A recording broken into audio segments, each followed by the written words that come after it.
Assalamualaikum warahmatullahi wabarakatuh. Perkenalkan, nama saya Ahmad Bilal Farizi dari Prodi Ilmu dan Teknologi Pangan dengan NIM 24 13 11 0012. Di sini saya akan menjelaskan tentang pengertian dari lemak.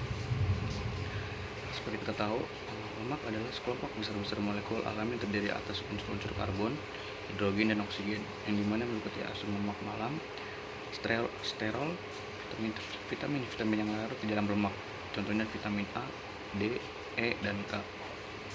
Ada juga yang dimana ada monogliserida, digliserida, fosfolipid, glikolipid, dan terpenoid, yang dimana termasuk di dalam getah dan steroid dan lain-lainnya.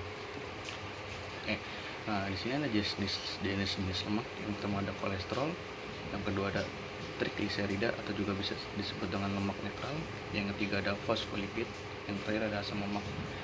Asam lemak ini dibagi menjadi tiga. Yang pertama ada asam lemak jenuh, yang kedua ada asam lemak tidak jenuh tunggal, dan yang terakhir ada asam lemak tidak jenuh ganda. Di sini saya akan menjelaskan tentang apa sih lemak kolesterol itu. Lemak kolesterol merupakan komponen utama pada struktur sel dan juga komponen utama sel, terutama di otak dan syaraf. Yang kedua ada kolesterol. Yang kedua merupakan bahan perantara untuk pembentukan sejumlah komponen penting seperti vitamin D, hormon seks, dan juga asam empedu.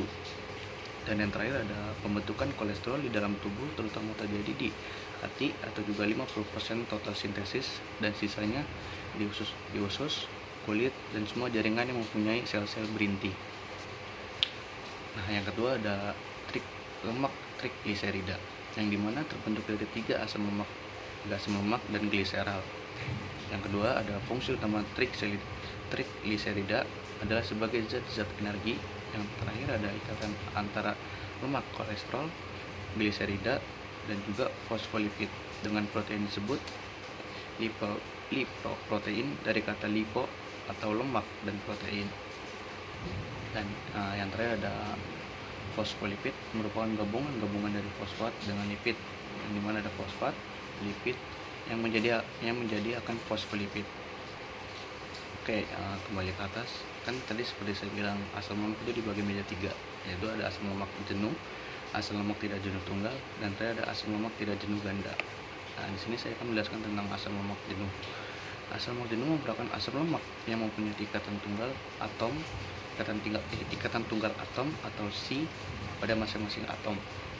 Yang kedua ada asam lemak tidak jenuh tunggal. Asam lemak tak jenuh merupakan asam lemak yang mengandung satu ikatan rangkap 2 atom C dengan kehilangan paling sedikit 2 atom H. Dan terakhir ada asam lemak tidak jenuh ganda, yang dimana asam lemak tidak jenuh ganda ini dengan ikatan rangkap banyak merupakan asam lemak yang mengandung lebih dari satu ikatan rangkap. Asam lemak ini akan kehilangan paling sedikit 4 atom H. Di sini ada fungsi atom. Yang pertama ada sebagai penghasil energi, yang kedua ada sebagai pembangun atau pembentuk susunan tubuh, perlindungan kehilangan panas tubuh, dan pengatur temperatur tubuh. Yang ketiga ada sebagai penghemat protein, yang keempat ada sebagai penghasil asam lemak esensial, yang terakhir ada sebagai pelarut vitamin tertentu seperti vitamin A, D, E, dan K, sehingga dapat dipergunakan oleh tubuh. Lemak juga mempunyai fungsi lainnya, yang dimana ada yang pertama ada sebagai pelumas di antara persediaan dan membantu pengeluaran sisa-sisa makanan dari dalam tubuh.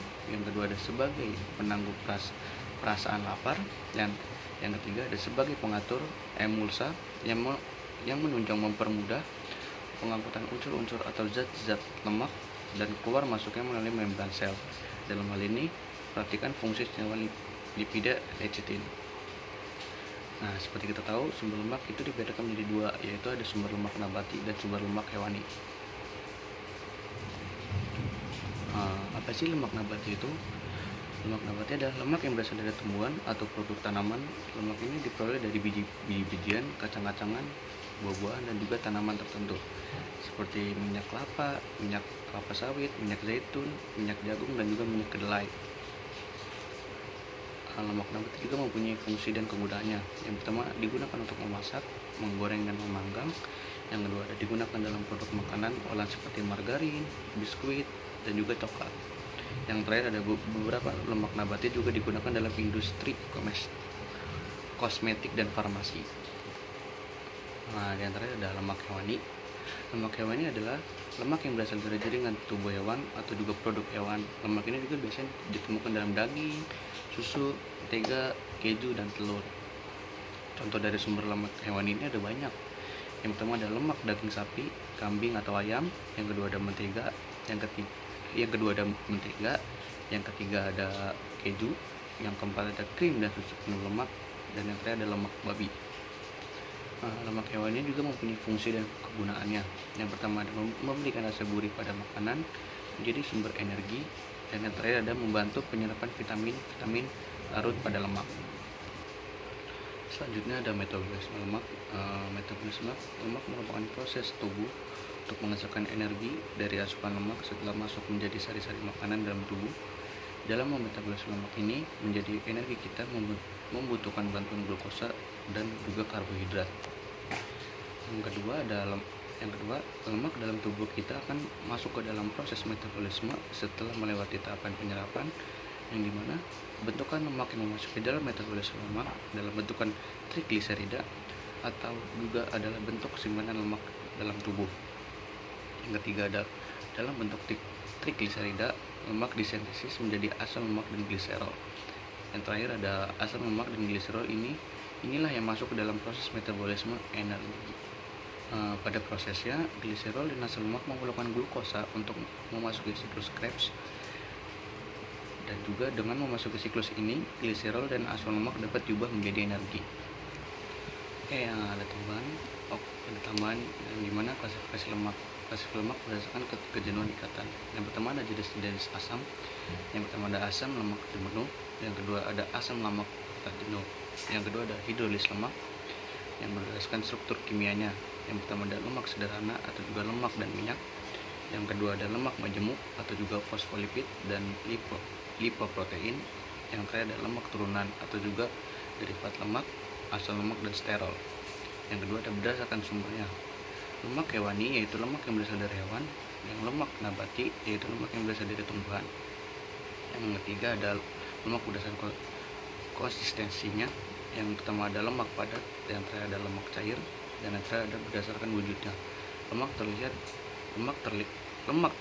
dan juga lemak tak terlihat. Lemak juga mempunyai sifat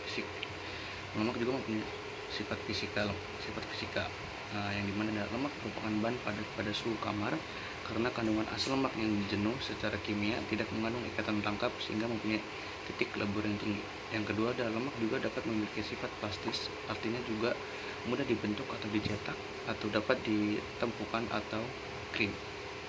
Yang ketiga ada radikal asam lemak. Dalam molekul lemak akan tersusun berjajar dan saling bertumpuk serta berikatan membentuk kristal. Yang terakhir ada kristal lemak mempunyai bentuk polimer yaitu A, B, B. Lemak juga mempunyai sifat kimia, yaitu pertama ada oksidasi dan ketengikan. Molekul-molekul lemak yang mengandung rapi kata asam lemak tidak jenuh mengalami oksidasi dan menjadi tengik.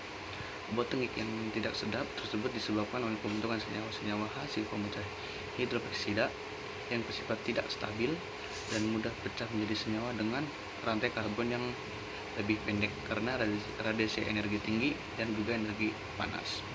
Hidrolis lemak dapat terhidrolis menjadi gliserol dan asam lemak jika ada air. Sekian dari saya.